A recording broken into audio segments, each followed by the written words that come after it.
তো বন্ধুরা, one day match, T20 match catch miss করলে জিতা যায়। কথায় আছে catch miss means match miss, কিন্তু একটা টেস্টে ইম্পর্টেন্ট সেটের ব্যাটসম্যানের তিনটে ক্যাচ মিস মানে তুমি পুরোপুরি ম্যাচে নিয়েছো। একটা টেস্ট ম্যাচ তুমি তখনই জিততে পারো যখন 20টা উইকেট নিবা। তুমি 1000 রান করে তুমি টেস্ট ম্যাচ জিতবো কিনা তার কোনো গ্যারান্টি নেই, কিন্তু তুমি 10+10 20টা উইকেটটা তুমি ম্যাচ জিতবা। তো এই কালকের ম্যাচে যেটা হলো, বুমরার বলে একটা ক্যাচ মিস, প্রসিদ্ধ কৃষ্ণার বলে দুটো ক্যাচ মিস, তাহলে এইভাবে আমরা কী করে ম্যাচ জিততে পারি? After Rohit Sharma, after Virat Kohli, the new India, the new test. জিততে পারবে কি India against England? The new day, the new test.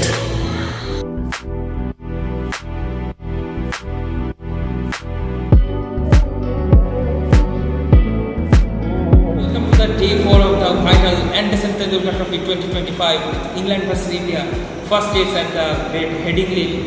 So welcome guys to the Anderson Tendulkar Trophy 2025. It's the Great England versus India Test Series in the Headingley Leeds Stadium. So it's a vital day 4 of the first test, England versus India. কালকের খেলার উপর ভিত্তি করে day 4 এর যা পরিস্থিতি এখন, সেইটা হচ্ছে যে ইন্ডিয়া আপাতত 96 রানের লিড আছে। যদি ইন্ডিয়াকে এই ম্যাচ জিততে হয় তবে ইন্ডিয়াকে মিনিমাম রেটে একটা অন্তত 400+ লিড নিয়ে ইংল্যান্ডকে টার্গেট দিতে হবে। কিন্তু সেটা যদি না পারে, ওরা যদি ব্যাস বল শুরু করে দেয় খেলা, ইন্ডিয়া জিততে পারবে না এই টেস্ট, এটা সবাই জানে। তো আজকে সব থেকে উচিত সময় হবে ইংল্যান্ডকে ব্যাট করতে পাঠানো টিয়ের ঠিক 1 ঘন্টা কি 1.5 ঘন্টা পরে, যখন ইংল্যান্ড ব্যাটসম্যানরা হাঁপিয়ে থাকবে। সেই সময় ইংল্যান্ডের 2 কি 3টে উইকেট ফেলে দেওয়ার সুবিধা হবে ইংল্যান্ড টিমের ইন্ডিয়ার পক্ষে। তো এটাই আপাতত রাহুল খেলছে 47 রানে, গিল খেলছে, ক্যাপ্টেন গিল খেলছে আমাদের 6 রানসে। ওলি পোপ ডে 2 সেঞ্চুরি করে ফেলেছিল, কিন্তু ডে 3তে খুবই তাড়াতাড়ি আউট হয়ে গেছে 106 রান প্রসিদ্ধ কৃষ্ণার ফলে পট বিহাইন্ডে। আমাদের দ্য গ্রেট রুট, যিনি ফার্স্ট ইনিংসে একটু ব্যর্থ হয়ে গেছেন লিটল বিট। হ্যারি ব্রুকের খুবই হার্ড লাগছিল, 93 রানে আউট হয়ে গেছে। ক্যাপ্টেন স্টোকস মাত্র 20 রানে আউট। জেমি স্মিথ পুরো লাইক ওয়ানডে ক্রিকেট খেলেছে 52 বলে 40। The all rounder Chris Woakes 38 of 55 এইভাবে খেলে। আর তাছাড়া সব থেকে বেশি রান করেছে হচ্ছে আমাদের ইন্ডিয়ার বলাররা, 34 রান এক্সট্রা দিয়েছে, যেটা খুবই এই ব্যাপার, ঠিক আছে। আজকে আপাতত ইন্ডিয়ান 90 রানে 2 উইকেটে খেলছে। রাহুল 47-এ খেলছে, শুভমান গিল 6,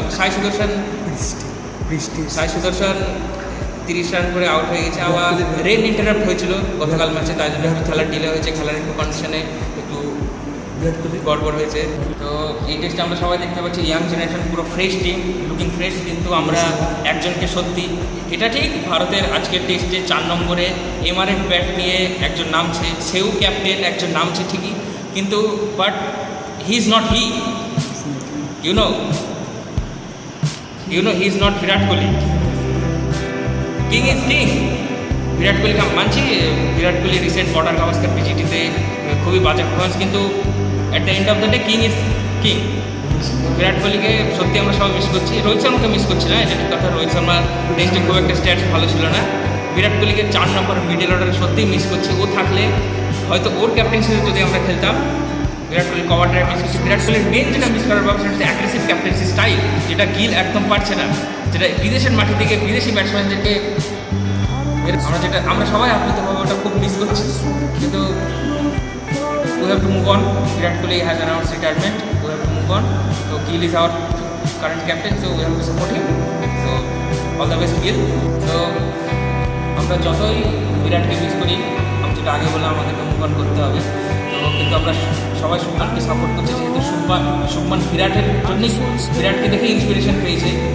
শুভমান তো বিরাটের অনুকরণকারী, আমরা সবাই কিন্তু শুভমানকে বেস্ট অফ লাক আমাদের পক্ষ থেকে। As a captain, first ever test ওর লাইফে ও যেন ইংল্যান্ডের মাটিতে একটা ঐতিহাসিক জয় ছিনিয়ে আনুক ইংল্যান্ডের হাত থেকে, ইংল্যান্ডের মাটিতে। আমরা সেটা সবাই চাইবো। শুভমানকে বেস্ট অফ লাক। বিরাট কোহলির লেজেসিটা ও যেন ক্যারি আউট করে। তো বন্ধুগণ, আজকের ভিডিও আছে তো ডে 4 আজকে এনজয় করো সবাই। আর আজকের ভিডিওটা পছন্দ হলে লাইক করে দাও, একটা সাবস্ক্রাইবার একটা টম করে একটু বাজিয়ে দিও। পছন্দ হলে আরও কন্টেন্ট আনবো, ডে 5-এর ভিডিও আনবো। প্রচুর খেলা আসছে, প্রচুর আপকামিং লাইন আপ আসছে, ওয়ার্ল্ড কাপ আসছে, এশিয়া কাপ আসছে, প্রচুর আপকামিং লাইন আপ আসছে। আরও ভালো ভালো ভিডিও বানাবো, তোমরা লাইক দিলে আরও কন্টেন্ট ভালো করার চেষ্টা করবো। Bye bye.